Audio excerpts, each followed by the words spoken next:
Hi.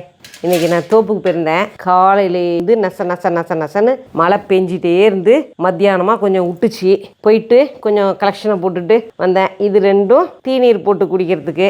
இது சிறு பூலாஞ்செடின்னு சொல்லுவோம். இங்கு பழம்னு ஒன்று காய்க்கும். அது இங்கே பாருங்க, நம்ம கொல்லையில் இருந்த மூக்கரட்டை, சிறுகன் பிள்ளை அப்படின்னு சொல்கிற இது மூணும் எதுக்கு அப்படின்னா, இப்போ மழை பனி இப்படி இருக்கா, குளிர்காலம். இப்போ நம்ம என்ன செய்வோம், நமக்கு தாகமே எடுக்காது. தாகம் எடுக்காதனால நம்ம தண்ணி ரொம்ப குடிக்க மாட்டோம். குடிக்காதனால என்ன ஆகும்னா, உடம்புல டீஹைட்ரேஷன் வந்துடும். ஸ்கின்லாம் ட்ரை ஆகிடும். இப்படி சொரிஞ்சிங்கன்னா வெள்ளையாக கோடு விழுகும். நம்ம நினைப்போம் அது அழுக்கு, பனியில் அப்படி தான் காஞ்சி போயிடுது. உடம்புல செல்களில் நீர்ச்சத்து இல்லாமல் போகிறது தான் அந்த ஸ்கின் வரைக்கும் அதை அஃபெக்ட் பண்ணும்.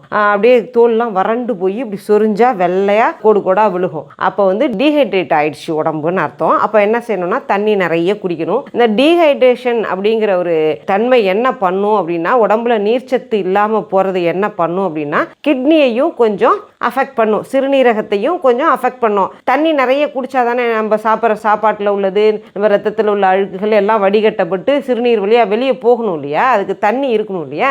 அப்போ என்ன பண்ணலாம் அப்படின்னாக்கா, அப்போ அந்த சிறுநீரகம் சற்று சோர்வடையும். அப்போ என்ன செய்யணும் அப்படின்னா, இதை கொண்டுட்டு இதில் நான் நெருஞ்சில் பவுடர், பெருநெருஞ்சி பவுடர் வச்சுருப்பேன் தனியாக. அது நம்ம கொலையில் இருக்குது, பட் காட்டுக்குள்ளே இருக்குது, அதுக்குள்ளே போக முடியாது, ஸ்னேகிஸ் இருக்கும் அப்படின்ட்டு. அதனால் முன்னாடி இருந்தது இதை மட்டும் பறிச்சு வந்திருக்கேன். இதை நல்லா இந்த அளவுக்கு நல்லா ஒரு 3 லிட்டர் தண்ணியை போட்டு 2 லிட்டர் ஆக்கி அப்படியே வச்சிருவேன். 2 நாளைக்கு சுட வச்சு கம்ப்ளீட்டாக 3 ட்ரிப்பு, காலை மதியம் இரவு ஒரு டம்ளர் குடிச்சிட்டே வந்தோம் அப்படின்னாக்க சிறுநீரகம் ரெஃப்ரெஷ் ஆகிடும். அதுக்காக இது குளிர் நேரத்தில் இது கட்டாயமாக நாம் குடிக்க வேண்டும். சிறுநீரக செயல்பாட்டிற்கு மிகவும் அற்புதமான 3 மூலிகைகள். அப்புறம் இன்னும் என்ன கொண்டு வந்திருக்கேன் அப்படின்னாக்க, இங்கே பாருங்கள், கொஞ்சமாக நிறைய முருங்கைக்கீரை பறிச்சுட்டு வேஸ்ட் ஆகிடுது. இப்போ இதை போய் வெந்நீரை கொதிக்க வைக்கணும். கொதிக்க வச்சு இதை அப்படியே பிச்சு அலசிட்டு அப்படியே பிச்சு போடணும். போட்டு 2 மிளகு ஜீரகத்தை தட்டி போட்டு சுவைக்கு சிறிது உப்பு சேர்த்து அப்படியே ஒரு டம்ளர், ஆளுக்கு ஒரு டம்ளர் தண்ணிக்கு பதில் இதை குடிச்சிட்டோம் அப்படின்னாக்க உடம்பு கொஞ்சம் ரெஃப்ரெஷ் ஆகிக்கும். இதில் உங்களுக்கு தெரியும், முருங்கைக்கீரையை பற்றி புதுசாக சொல்கிறதுக்கு ஒன்றும் இல்லை, எல்லாருக்கும் தெரிஞ்ச விஷயம்தான். முருங்கைக்கீரை மழை நேரத்தில், பனி நேரத்தில் நிறைய சாப்பிடக்கூடாது, பட் தீநீராக்கி கொஞ்சம் தொடர்ந்து சாப்பிடலாம். இந்த முருங்கைக்கீரையிலையும் உங்களுக்கு நான் ஒரு அற்புதமான ஒரு விஷயத்தை நான் சொல்லித்தரேன். அதாவது அபவ் 40 இயர்ஸ்க்கு மேலே உடலில் இயல்பாக ஒரு சோர்வு ஏற்படும். 50 வயசுக்கு மேலே கையை வலிக்குது, காலை வலிக்குது, முட்டியை வலிக்குது, இடுப்பை வலிக்குது, முதுகு வலிக்குது, வலி. அந்த வலிகளை சரி செய்ய, நரம்புகளை, தசை நார்களை பலப்படுத்த இந்த முருங்கைக்கீரை ஒரு அற்புதமான ஒரு உணவுப் பொருள். இதை என்ன செய்யணும்னா, தொடர்ந்து 48 நாட்கள் இந்த மாதிரி தீநீராக்கி காலை மாலை இந்த மாதிரி ஒரு 4 கொத்து போகிறோம், உடச்சி போட்டு இந்த மாதிரி நான் சொன்ன மாதிரி கொதிக்க வச்சு மிளகு ஜீரகம் சேர்த்து நம்ம சாப்பிட்டுட்டு, சுவைக்கு தேங்காய் பால் சேர்த்துக்கலாம், வெங்காயம் தாளிக்கலாம், என்ன அது உங்களுடைய கற்பனை, என்ன வேணாலும் செஞ்சுக்கலாம். ஆனால் டெய்லி ஒரு கைப்பிடி முருங்கைக்கீரை நம்ம 2 நேரம் சாப்பிட்டுட்டே வந்தோம்னா நாடி நரம்புகள் பலம் பெறும். உடம்புல உள்ள வலிகள் அத்தனையும் சரியாயிடுங்க. சரி, இப்போ அடுத்தது கொஞ்சோண்டு கருவேப்பிலை பறிச்சுட்டு வந்தேன்.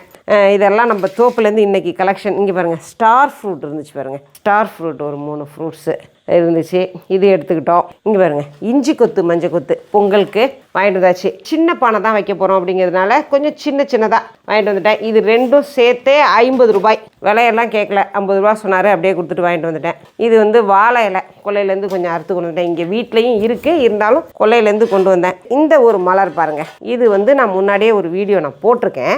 என்ன சொல்லுவாங்கன்னா, இதற்கு பாண்டிச்சேரி அன்னை மிரா அவர்கள் வைத்துள்ள பெயர் இதுக்கு சுமூக மலர். இதனுடைய பொட்டானிக்கல் நேம்லாம் எனக்கு என்னன்னு தெரியல.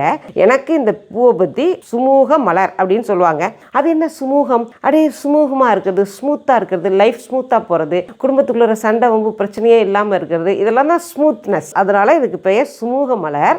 இது எதற்கு அப்படின்னா, இது எங்கள் ஏரியாவில் கிடைக்கும். இது பல ஆண்டுகள் முற்றின செடியிலேருந்து கிடைக்கக்கூடிய விதைகள் தான் இதில் முளைக்கும். வேர் மூலியமாக பரவும் இந்த செடி.